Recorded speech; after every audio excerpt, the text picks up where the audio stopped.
Hello beautiful people, welcome back to my YouTube channel. In this video I'm going to be teaching you how to read a tape measure. A tape measure has two sides. One side is measured in centimeters and the other side is measured in inches. A tape measure is essential for measuring around curves and taking body measurements. There are 8 tiny lines before 1 inch. The diagram I'm drawing on the board is an illustration of the tiny lines before 1 inch.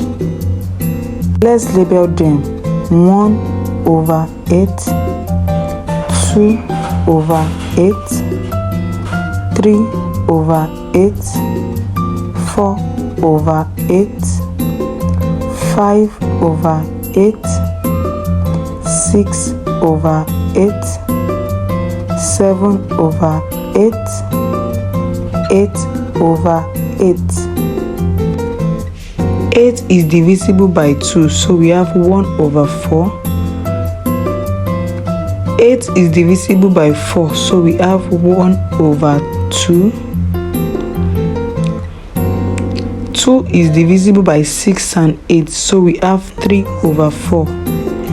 8 is divisible by 8, so we have 1 inch. 1/8, 1/4, 3/8, 1/2, 5/8, 3/4,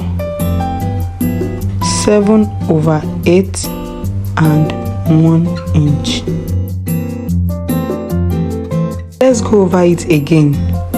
1/8, 1/4, 3/8, 1/2, 5/8, 3/4, 7/8, 1 inch. If this video has been helpful to you, please like this video, subscribe to my YouTube channel, drop a comment down below and share. See you in my next video. Stay beautiful. Bye.